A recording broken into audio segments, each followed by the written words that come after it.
Selamat bertemu lagi anak-anak. Hari ini kita akan belajar tentang pemantulan cahaya pada cermin cekung. Misalkan ada sebuah bola terbuat dari kaca, mempunyai titik pusat kelengkungan sebut saja C.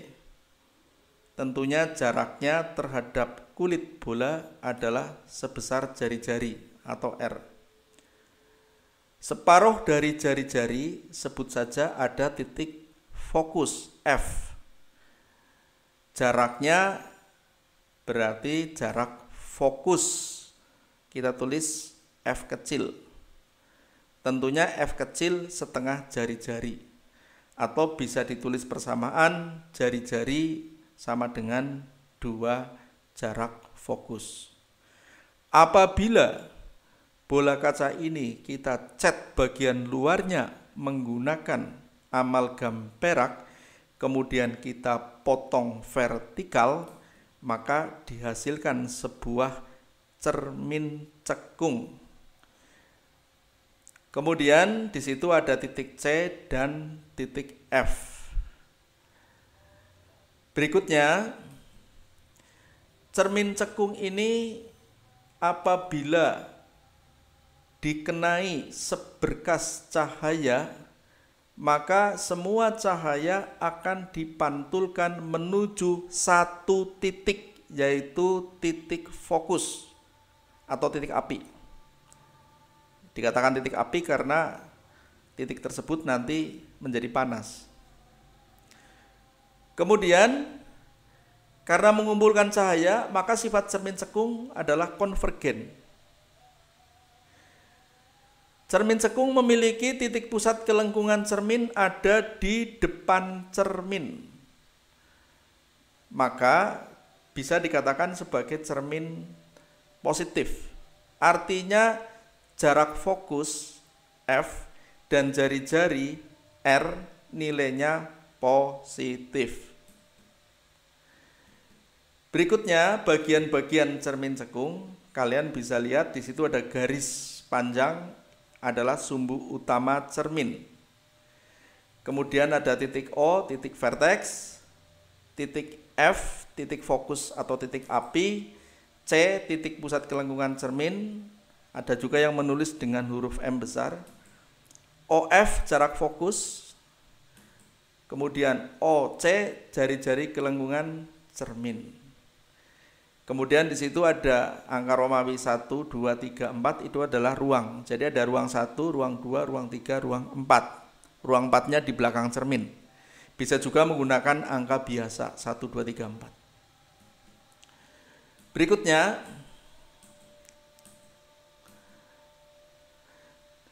jika ada benda di depan cermin, maka dapat dianggap sebagai sumber cahaya yang memancarkan cahaya ke segala arah. Cahayanya kamu bisa lihat itu ya, yang warna merah. Saya ulangi lagi. Ya, ke segala arah. Ya. Kemudian ada yang istimewa. Jadi cahayanya ada yang istimewa, maka disebut sebagai cahaya istimewa atau sinar istimewa.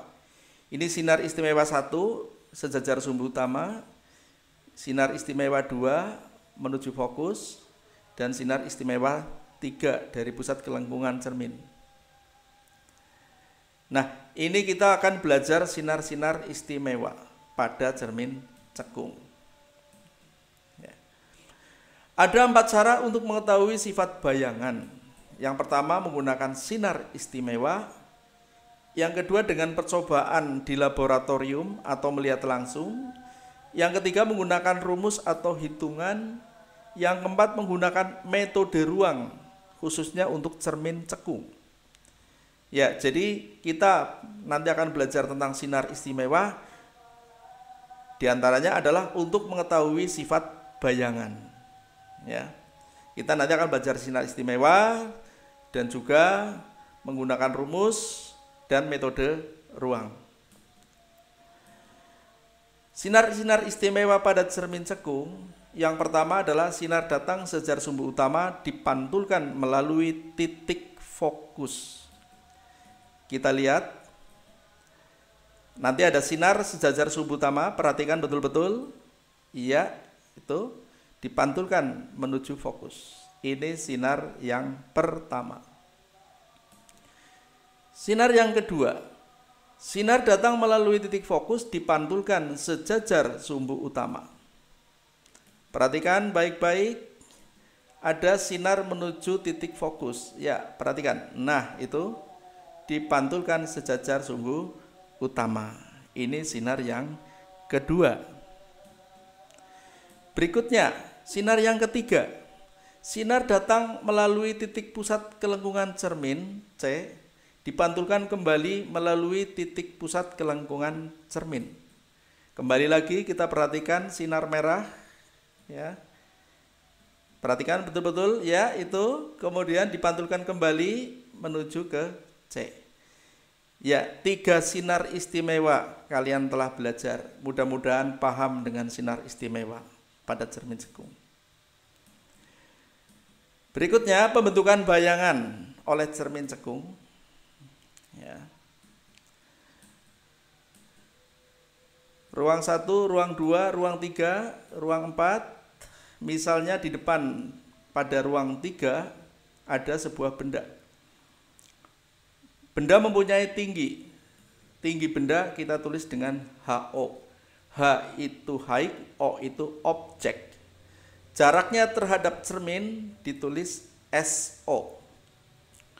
Bayangan yang terbentuk mempunyai tinggi HI, simbolnya, ya, simbolnya HI. I itu image. Kemudian jaraknya terhadap cermin adalah SI. Ya, ini keterangannya, mudah-mudahan menjadi lebih jelas. Kembali lagi, misalnya ada sebuah benda di depan cermin, memancarkan cahaya ke segala arah. Kita akan lihat sinar istimewa. Perhatikan betul-betul, ini sinar istimewa yang pertama. Ayo perhatikan ini. Iya, itu sinar sejajar sumbu utama dipantulkan menuju fokus. Sinar yang kedua, perhatikan, ada sinar menuju F. Iya. Nah, itu sinar pantulnya berpotongan. Ya. Kita boleh menggunakan sinar yang ketiga dari pusat C, akan dipantulkan lagi menuju C. Ketiga sinar pantul berpotongan, disitulah letak bayangan. Nah, bayangannya itu, ya, kita menggunakan sinar 1, sinar 2, sinar 3. Tidak harus tiga-tiganya, 2 pun boleh, ya, 2 sinar pun boleh. Yang perlu diingat bahwa bayangan sifatnya nyata atau sejati jika ada di depan cermin. Bayangan sifatnya maya atau semu jika ada di belakang cermin. Ingat, waktu kita belajar tentang cermin datar, sudah saya jelaskan tentang bayangan nyata dan bayangan maya. Saya lanjutkan. Misalkan benda ada di ruang 3. Saya mau menggunakan sinar 1 misalnya. Nah, ini sinar 1. Sinar 2. Ya, ini sinar 2. Terbentuklah bayangan. Ayo tebak. Kira-kira bayangan sifatnya bagaimana? Ya, betul. Bayangan ada di depan cermin, maka nyata. Nyata ternyata bayangannya terbalik. Ukurannya lebih kecil, berarti diperkecil. Maka disimpulkan nyata terbalik diperkecil. Kemudian berikutnya, benda tepat di titik C atau M. Perhatikan. Ya, saya gunakan sinar 1 dan sinar 2 lagi. Kok sinar 1 dan 2? Ya, sinar 1 dan 2 ini tampaknya lebih mudah, ya. Iya, bayangannya ada di C lagi. Kira-kira apa sifatnya coba? Di depan cermin. Ya, betul, nyata. terbalik. Ukurannya bagaimana? Sama besar. Sehingga nyata terbalik sama besar. Khusus untuk benda di titik C, ya, kalau bendanya terlalu tinggi, mungkin bayangannya tidak sama besar, ya. Kenapa? Karena ternyata ada istilah sudut bukat cermin, ya, sudut bukat cermin. Sudut bukat cermin seperti tampak pada gambar itu harus kurang dari 10 derajat. Kalau lebih dari 10 derajat, maka akan terbentuk bayangan yang tidak sama besar. Maka dari itu jangan terlalu tinggi bendanya, ya. Bendanya jangan terlalu tinggi kalau kalian melukis. Ya. Berikutnya, benda di ruang 2. Benda di ruang 2 kita pakai sinar 1 dan pakai sinar 2. Ya, bagaimana menurutmu bayangannya? Ternyata di depan cermin lagi, ya. Berarti sifatnya nyata, terbalik. Dan ukurannya ternyata lebih besar, sehingga diperbesar. Lanjut, untuk benda di ruang, ya, tepat di titik F dulu, ya. Benda tepat di titik F. Untuk benda tepat di titik F, saya menggunakan sinar 1 dan sinar 3. Ternyata tidak berpotongan sinar pantulnya. Tidak berpotongan. Maka kita perpanjang. Saya sarankan kalau diperpanjang, pakailah garis putus-putus untuk membedakan dengan sinar pantul. Jadi yang garis putus-putus itu adalah perpanjangan sinar pantul. Kalau yang tidak putus-putus adalah sinar pantul. Ternyata perpanjangan sinar pantul juga tidak berpotongan. Maka dikatakan bahwa sifat bayangannya adalah maya tegak diperbesar di jauh tak terhingga. Untuk sifat bayangan ini nanti akan kita bahas lagi pada saat membahas mikroskop maupun teropong bintang, ya. Jadi sifat maya tegak diperbesar di jauh tak terhingga pada mikroskop dan teropong. Karena disitulah nanti kita akan mendapati yang sesungguhnya. Saya lanjutkan. Untuk benda di ruang 1, berarti antara O dan cermin, kita gunakan lagi sinar 1, ya, sinar 1 ini, dan sinar 3. Ternyata sinar pantulnya kamu lihat bahwa kedua sinar bukannya berpotongan, malah semakin jauh. Kita perpanjang. Ya, hasil perpanjangannya titik-titik. Titik-titik bertemu titik-titik, hasilnya titik-titik. Nah ini, jadi untuk bayangan maya kita buat titik-titik atau putus-putus. Ternyata bayangannya adalah tegak. Jadi maya itu tegak. Dan kalau diperhatikan, diperbesar apa diperkecil? Diperbesar. Sehingga sifat bayangannya adalah maya tegak diperbesar. Ya, kembali saya ingatkan anak-anak bahwa pemilihan sinar ini tidak harus 1 dengan 2, ya, bisa 1 dengan 3, bisa 2 dengan 3, ya. Hanya untuk benda di ruang 1 dan di ruang 2 serta di titik C itu memang lebih mudah menggunakan sinar 1 dan 2. Kemudian untuk benda di titik F maupun di ruang 1 memang lebih mudah menggunakan sinar 1 dan 3. Kemudian untuk mengetahui sifat bayangan kita juga bisa menggunakan hitungan, tentunya menggunakan rumus. Untuk cermin, rumus yang kita pakai 2/R sama dengan 1/SO tambah 1/SI, ya. R tadi jari-jari, SO jarak benda, SI jarak bayangan. Sedangkan F adalah jarak fokus. Kemudian berapa kali diperbesar, maka kita pakai rumus perbesaran. M SI per SO, bisa juga pakai M HI per HO. M itu perbesaran, yang hasilnya misalnya 2 kali, 4 kali, 10 kali. Nah, itu. Ketentuannya adalah untuk bayangan nyata harus kalian ingat bahwa SI hasilnya adalah positif, ya. M juga positif, HI juga positif.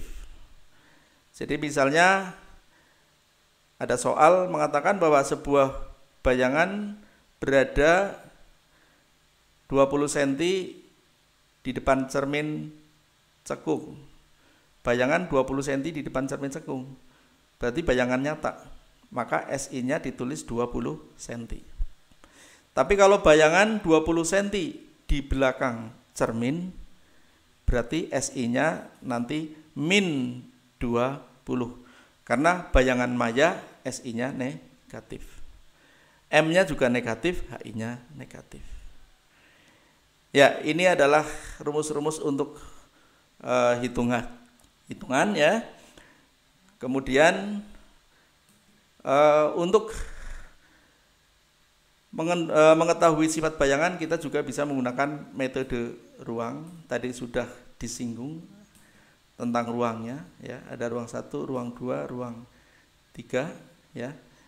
Jika benda ada di ruang 2, maka bayangan ada di ruang 3, ya. Dari mana? Caranya adalah menggunakan rumus ruang benda tambah ruang bayangan sama dengan 5. Ruang benda 2, ruang bayangan 3, ya, sama dengan 5. Ya, karena benda di depan cermin berarti bayangan di depan cermin berarti bayangan nyata, ya, bayangan nyata. Kemudian diingat-ingat ini, kalau bayangan nyata selalu terbalik, bayangan maya selalu tegak, ya, jadi terbalik, ya, nyata terbalik, kemudian diperbesar. Untuk mengetahui diperbesar, kamu bisa lihat ruang benda 2, ruang bayangan 3. Berarti 3 lebih besar dari 2. Artinya bayangan lebih besar dari bendanya, sehingga diperbesar. Ya, untuk mudah diingat lagi kita bisa menggunakan telapak tangan. Ya, telapak tangan kita ada 5 jari. Kita buka. Coba kita buka, ya. Kalau benda di ruang 2, maka 2 jari kita tekuk. Ya, 2 jari kita tekuk. Yang lurus berarti 3. Nah, berarti yang 3 itu adalah ruang bayangan. Kemudian jika benda di ruang 1, maka jari kita tekuk 1, yang 4 lurus. Berarti ruang bayangannya adalah yang 4. Ya. Bendanya 1, bayangannya 4. Berarti diperbesar. Ruang 4 kalian bisa lihat ada di belakang cermin. Berarti maya. Ya, maya pasti tegak, diperbesar.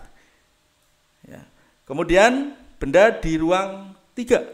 Kita tekuk jari 3. Berarti yang lurus jari 2. Itu adalah ruang bayangan. Benda di ruang 3, bayangan di ruang 2. Bayangannya 2. Bendanya 3, berarti bayangan lebih kecil, artinya diperkecil. Jadi nyata, terbalik, diperkecil. Demikian seterusnya, nanti kalian coba sendiri di rumah, ya. Jadi sifat bayangan pada gambar di slide adalah nyata, terbalik, diperbesar. Berikutnya, fungsi cermin cekung. Yang pertama adalah sebagai reflektor atau pemantul pada lampu mobil atau lampu senter atau lampu motor. Ini gambarnya. Yang kedua, sebagai pengumpul energi matahari pada kompor matahari. Ya, pada kompor matahari dan juga pada PLTS. Ini kompor matahari, biasanya pramuka, ya, punya kerajinan membuat kompor matahari. Kemudian yang ketiga, sebagai pengumpul cahaya pada teropong pantul astronomi. Nah, ini ada cermin cekung, ada cermin datar, bahkan ada lensa. Ya. Demikian anak-anak, kita baru saja belajar tentang cermin cekung. Pada pertemuan berikutnya kita akan belajar tentang cermin cembung. Kemudian untuk lebih memantapkan, kalian bisa latihan soal-soal yang ada. Di sini saya siapkan ada 4 soal, silakan dicoba ya. Kemudian nanti bisa dicocokkan bersama-sama.